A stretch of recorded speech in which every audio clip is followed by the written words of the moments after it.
Hello guys, welcome to my channel What Went Wrong. Today's topic is about iOS 14. If you haven't downloaded it, you can watch how I install this latest software from the beginning and what are the major features which have improved this time. Starting on 17 September 2020, Apple has already rolled out its latest iOS 14 to support iPhone models worldwide. So all you have to do is to go to your setting, click General and Software Update to download iOS 14. Please ensure that your iPhone has more than 50% of battery and you are connected to Wi-Fi. You will need around 5 GB of available storage to download the final iOS update. Besides that, you want to know whether your phone is compatible with iOS 14. Here are the list of iPhones which are compatible with iOS 14.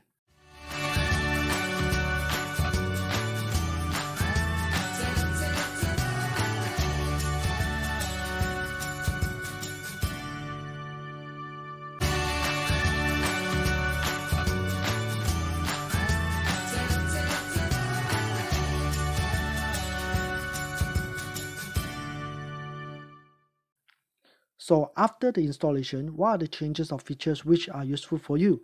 First of all, the redesigned new widget. Now we all know Android already had this widget many years ago, and sadly iPhone doesn't allow you to customize as much as you like until now, and I'm glad they did it. Let's say now you want to add the new widget. Just press the plus sign and choose the widget you like. For example, the podcast. Click it and press Add Widget. That's it. Now you can customize your home screen any way you want. Please bear in mind this is a new feature, thus you will see more of these widgets in near future from the developers. For the time being, it offers a basic version as you can see. So another example is to add this wall clock into the home screen. Secondly, the app library. App library actually categorize all your apps into different boxes. You can actually search apps that you had installed, like Instagram. Another feature of the app library is that it allows you to hide certain apps or an entire page of the apps. Just press and hold on the home screen and select the pages you want to hide. That's it. Now it only shows one page. Same thing, if you want to show all the pages, just go back and click the pages you want to show. Pretty simple, right? Besides that, you can actually hide certain apps that you seldom use. For example, Shazam. Just press and hold and move to the app library. This action doesn't remove the app, it is still in the app library. If I just type Shazam, it is still there. Next is the Siri. Previously, the Siri will take up the whole page when it is opened. Now it's just a compact and small Siri logo at the bottom listening to your command. It's currently clear and 28 degrees. Expect mostly cloudy skies starting tonight. Temperatures are heading down from 28 degrees to 26 tonight. Thank you, Siri. Now, next is the privacy enhancement. Let's go to the setting and then privacy. Here, you can see all the apps that's already request for your locations. You can set it never allowed, allowed only when using, or allowed. And then there is picture-in-picture mode. I tested with Apple TV app and now there is a minimize icon on top left. You can do other things while continuing watching your video.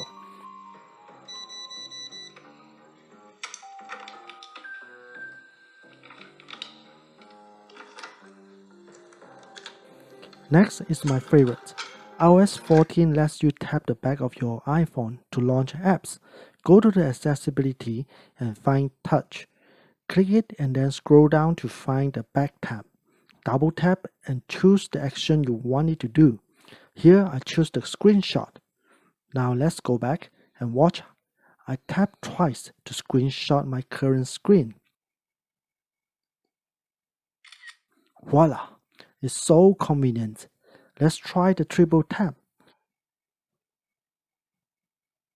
Now I choose to launch Siri. Just like that. 3 taps. And here comes the Siri. It's so much better with this new feature. I definitely love it. Besides that, I always like translation and I use Google for translation on my laptop. However, now you can actually use translations in iPhone. It's not a bad thing to try them out. You should try it as I play around with different words. ¿Cómo estás? ¿Cómo estás? Alright, how about Korean? 잘 지내요? 잘 지내요?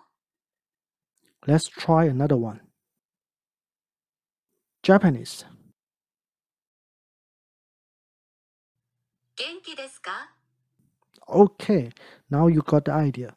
With this translation app on your iPhone, communication shouldn't be a problem when you need it. So with all the new features and improvements, you might wonder whether there is some improvement for your camera. Yes, and you are going to love it. It is the exposure level for your iPhone SE 2020. Now you can adjust the level based on the environment. Example, I'm using this car as my subject. You can adjust the level up and down.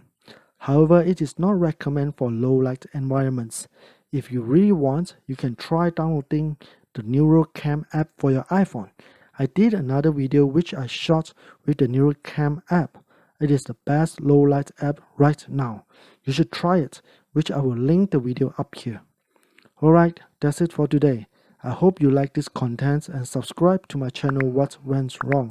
This will help me to create more great content in the future. Until my next video, please stay safe. Bye.